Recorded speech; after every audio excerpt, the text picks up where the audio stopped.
할렐루야, 여러분 반갑습니다. 오늘도 말씀을 통해서 위로와 소망을 얻는 시간이 될 수 있게 되기를 축복합니다. 오늘 본문에 있는 말씀은 열왕기 하 2장 19절부터 22절에 있는 말씀입니다. 말씀을 제가 한번 읽어드리겠습니다. 그 성읍 사람들이 엘리사에게 말하되 우리 주인에게께서 보시는 바와 같이 이 성읍의 위치는 좋으나 물이 나쁨으로 토산이 익지 못하고 떨어지나이다. 엘리사에게 이르되 세 그릇에 소금을 담아 내게로 가져오라 하매 곧 가져온지라. 엘리사가 물 근원으로 나아가서 소금을 그 가운데 던지며 이르되 여호와의 말씀이 내가 이 물을 고쳤으니 이로부터 다시는 죽음이나 열매 맺지 못함이 없을지니라 하셨느니라 하니 그 물이 엘리사가 한 말과 같이 고쳐져서 오늘에 이르렀더라. 본문의 말씀을 통해서 엘리사의 셈 살리는 곳이란 제목으로 은혜를 나누기를 원합니다. 지금도 성리순례를 가는 사람들을 보면 엘리사의 셈이라는 곳이 여리고에 있다고 합니다. 지금은 사진을 보니까 빨간 지붕으로 이렇게 덮어놓은 것을 보았습니다. 거기에서 샘물이 많이 나오기 때문에 그 파이프를 연결해서 그걸 가지고 엘리사의 셈의 물이다라고 해서 판매도 하고 있다고 합니다. 오늘 본문에 있는 내용이 바로 이 엘리사의 셈에 관한 내용입니다. 앞에서는 엘리야가 성천하면서 엘리사에게 영감의 갑절을 주었고 이제 요단강을 건너고 처음 머물렀던 땅이 바로 여리고 성이었다고 이렇게 기록되어 있습니다. 여리고 성에 머물러 있는데 그 마을에 있는 사람들이 와서 엘리사에게 불평을 합니다. 여기는 위치는 좋지만은 사람 살만한 곳이 못 됩니다. 왜냐하면 곡식이나 또 포도원이나 어떤 곡물을 지어도 열매를 맺지 못합니다. 처음에는 잘 자라다가 마지막에 따먹을 때쯤 되면 익기 전에 떨어져 버립니다. 이렇게 말합니다. 참 이것이 고통스러운 그런 땅이라고 할 수가 있겠죠. 차라리 곡물이 아예 자라지 않거나 이렇게 하면 기대를 하지 않고 포기를 하지 않고 살지를 않습니다. 그런데 땅이 좋아가지고 심어 놓으면 나무도 자라고 곡식도 자라고 그래서 좋은 마음을 가지고 기대감을 막 가지고 있는데 마지막에 열매를 딸 때쯤에 그것들이 다 떨어져 보니까 얼마나 사람이 고통스럽겠습니까? 차라리 기대를 하고 있지 않으면 실망도 하지 않죠. 근데 많은 수확을 얻으리라고 하는 기대감을 가지고 열정적으로 이러는데 마지막에 가서 다 떨어져 나가버리면 그 실망감, 좌절감이 너무나 크게 되지요. 우리도 사업을 할 때 사업이 안 되면 모르는데 잘 될 것 같이 하고 또 처음에 잘 되다가 마지막에 열매를 얻을 때쯤에 모든 것이 망해버리거나 IMF가 터져서 모든 것을 다 잃어버리게 될 때 그때 그 허탈감이란 이루 말할 수가 없겠죠. 자녀들도 마찬가지죠. 공부도 열심히 시켜놓고 좋은 대학에 가고 그런데 마지막에 일탈을 하게 되거나 부모를 사이가 좋지 않게 되어지거나 그렇게 해서 어려움을 당하게 되어지면 그 허탈감이라는 것이 이루 말할 수가 없죠. 배신감이라는 것이 말할 수가 없죠. 바로 이 여리고 땅이 그런 땅이라는 것입니다. 잘 자랄 것 같이 하다가 식물이 배신을 하는 것입니다. 다 열매가 마지막에 떨어져 버리면 허탈감에 빠지게 만드는 그런 땅이어서 사람들이 살 수 없는 곳이라고 이렇게 불평불만을 하고 있는 것입니다. 그런데 이 여리고 땅이 원래 어떤 땅입니까? 신약에는 이 여리고 땅이 아주 유명한 땅이죠. 예수님께서 그 여리고를 지나가실 때 또 나갈 때 성전에 앉은 그 거지를 고치기도 하고 큰 성으로 큰 도시로 잘 자라 있는 것을 보게 됩니다. 그런데 이 여리고가 그렇게 알려져 있는데 우리가 여리고 하면 구약에서는 어디에 나옵니까? 바로 여호수아가 무너뜨린 성이 여리고입니다. 이 여리고하고 예수님이 오셨을 때 여리고하고 우리가 매치를 잘 안 시키지 못할 때가 있죠. 그런데 이 원래 구약 성경에 나오는 여리고는 여호수아가 가서 처음 점령한 땅이지요. 그러니까 위치는 아주 중요한 위치, 좋은 위치라는 것을 알 수가 있습니다. 그런데 이 여호수아가 그 성을 열세 바퀴를 일주일 동안 돌고 나서 무너져라고 해서 무너진 땅입니다. 그렇게 무너지고 나서 점령한 땅이었는데, 그러고 나서 하나님께서 이 성에 대해서 예언했던 것이 요수아서 6장에 보면 이제는 이 땅을 누구도 건축하지 마라고 이야기를 합니다. 만약 이 땅을 건축하면 그 틀을 세울 때 맏아들이 죽고 그 문을 세울 때 막내 아들이 죽게 될 것이다, 이렇게 예언을 했었습니다. 그래서 버려진 땅이 되어졌는데, 거기에서 다시 한 5, 600년 지나고 나서 이제 아하 왕 시대 때 히엘이라고 하는 사람이 아마 이 율법을 전혀 몰랐겠지요. 그 성이 트는 위치가 너무 좋고 트가 좋으니까 성을 다시 세우게 됩니다. 세우는데 정말 틀을 쌓을 때 맏아들이 죽었고, 그러면 중단을 해야 되는데 율법을 몰랐기 때문인지 하나님의 말씀을 무시했기 때문인지는 모르지만 계속해서 그 성을 세웁니다. 그러니까 문을 달 때 그 막내 아들이 실제로 죽었다는 기록이 열왕기 상의 마지막 부분에 그게 나와 있었지요. 그리하여서 세워진 성이 바로 이 여리고 성이 되는 것입니다. 성은 세워졌지만 또 성을 세우는 과정에서도 고통이 있었고, 세워놓아서 위치는 좋은데 농사를 주변에 짓기만 하면 아무 열매를 맺지 못하는 저주의 땅이 되어 있었던 것입니다. 그런데 이 땅에 바로 엘리사가 들어간 것입니다. 영감의 갑절을 받고 들어가니까 동네 사람들이 불평불만을 하고 구원해 줄 수 있느냐 물어보니까 엘리사가 셈의 근원으로 가자, 물의 근원으로 가자, 그렇게 가고 거기에서 엘리사가 이제 소금을 뿌리게 됩니다. 소금을 뿌리니까 그 성에서 다시는 죽음이나 열매 맺지 못함이 없으리라, 이렇게 선언하고 난 이후에 정말 그 물이 바뀌어져서 그 물로 농사를 짓고 곡물을 재배하고 이렇게 한 것은 풍성한 열매를 맺는 땅이 되어져서 다시 아주 적절하고 중요한 위치에 모든 농사가 잘 되는 풍요로운 성이 바로 여리고성이 되어졌다 하는 내용이 오늘 본문에 있는 내용인 것입니다. 이 본문의 내용이 우리에게 상징해 주는 것이 무엇이겠습니까? 엘리사가 엘리야에게부터 영감을 받고 맨 처음 와서 머물러 산 기적이 바로 이 엘리사의 셈에 소금으로 변화시킨 기적이 되는 것입니다. 이 소금은 상징하는 것이 바로 예수님이라고 할 수가 있을 것입니다. 소금을 셈 근원에 뿌린다고 해서 소금이 셈 근원 깊은 곳으로 들어가는 것이 아니죠.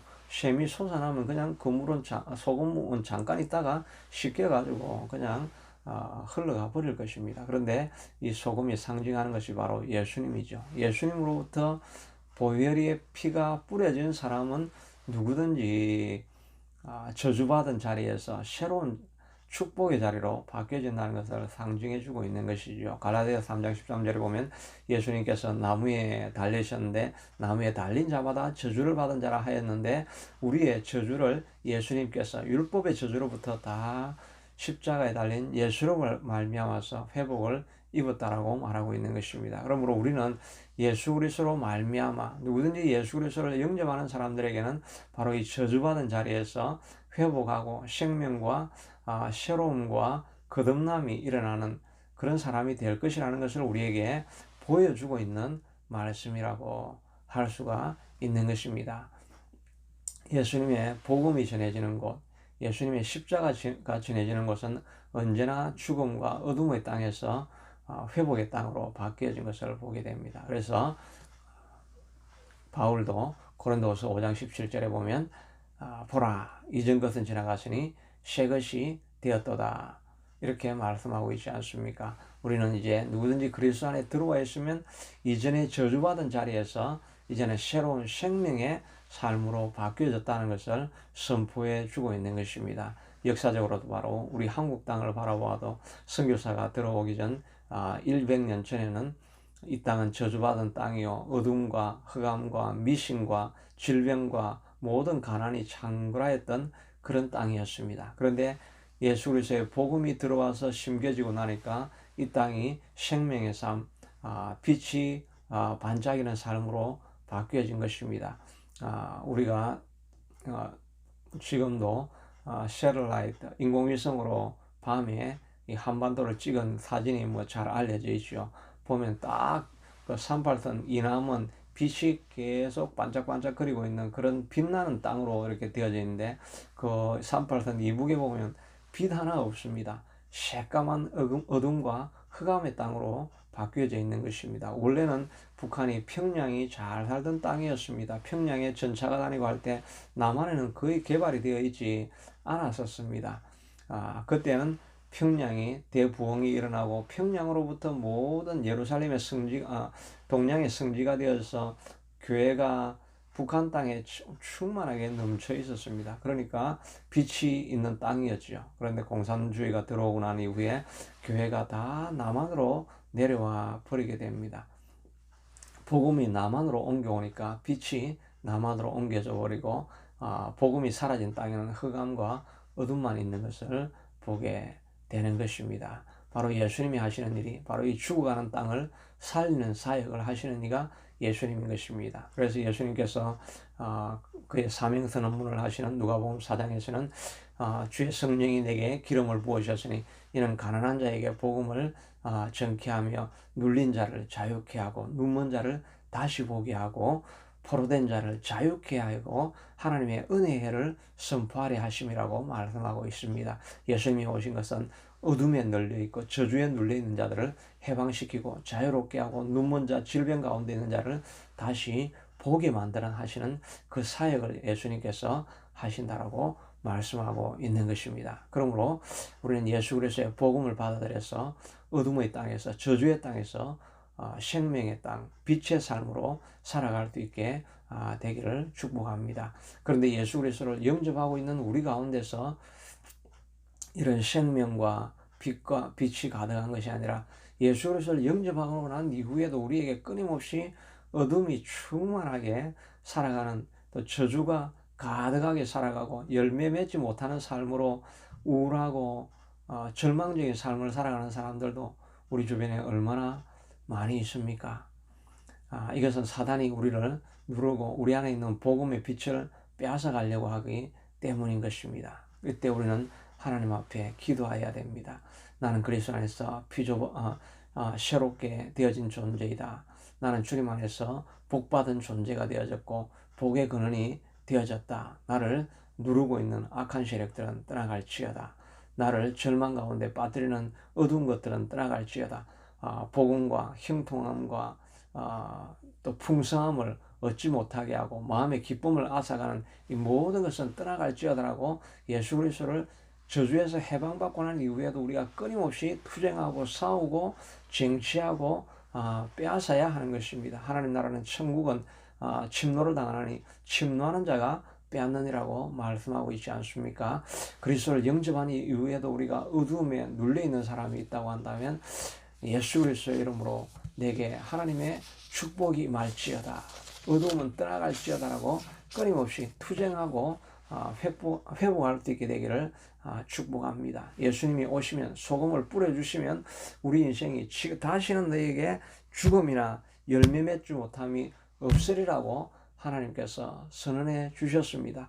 여러분의 인생에 열매 맺지 못하는 것은 없습니다. 이제는 회복되어집니다. 여러분 삶 가운데 죽음과 어두움은 없습니다. 예수님이 들어오셨으면 회복시켜 주시는 것입니다.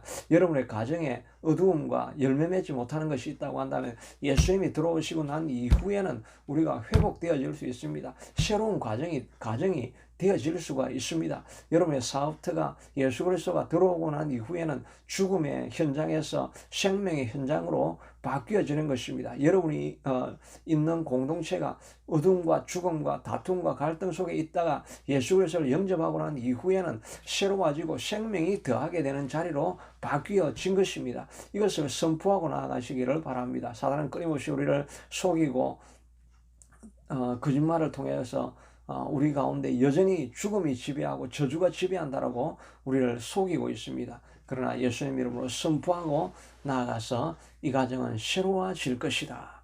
내 삶은 새로워졌다. 내 사업터는 새로워졌다. 내 공동체는 새로워졌다. 이런 선포를 하고 나아갈 때 여러분 삶 가운데 모든 저주는 떠나가게 될 것입니다. 모든 회복케 하는 근원은 하나님께 있다라고 말씀하셨습니다. 오늘도 보면 여호와께서 말씀하여 이르시기를 내가 이 물을 고쳤으니 이로부터 다시는 죽음이나 열매 맺지 못함이 없으리라.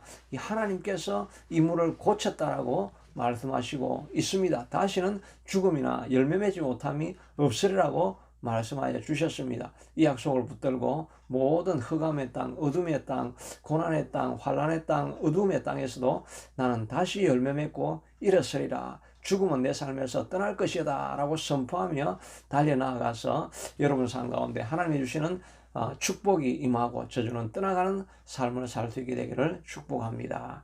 자비하신 아버지 하나님, 여리고가 절망의 땅, 저주의 땅이었으나 하나님께서 고치시겠다라고 약속할 때 다시는 죽음이나 열매 맺지 못하는 것이 없어졌습니다. 하나님, 우리 인생 가운데 저주받은 모습으로 살아가는 때가 있습니다. 예수 그리스도를 영접하고도 저주받고 불행한 삶, 어둠의 삶을 살아갈 때가 있습니다. 사단이 우리를 속이고 있는 것인데 하나님, 예수님, 우리가 주님이 우리의 삶에 약속해 주신 것을 믿고 선포함으로 말미암아 여호와께서 말씀하셨으니 이 가정에 내 삶에 이 사업대에 다시는 저주가 없고 죽음이 없고 열매 맺지 못함이 없으리라고 하는 것을 붙들고 나아가게 하여 주시옵소서. 주님 말씀 붙들고 나아갈 때 우리 삶에 풍성한 열매가 맺혀질 수 있게 하도록 축복하여 주시옵소서. 이것을 믿고 하나님 앞에 감사하며 선포하며 나아가게 도와주시옵소서. 성령님, 우리 가운데 오셔서 그 확신을 우리에게 입혀 주시옵소서. 주의 성령님 우리에게 찾아오셔서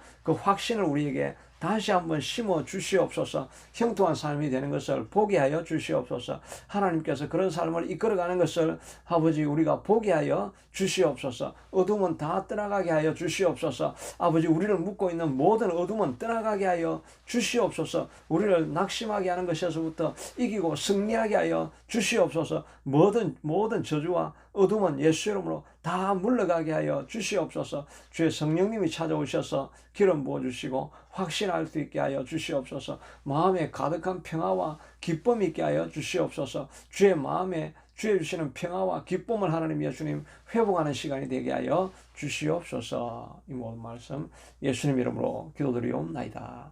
아멘.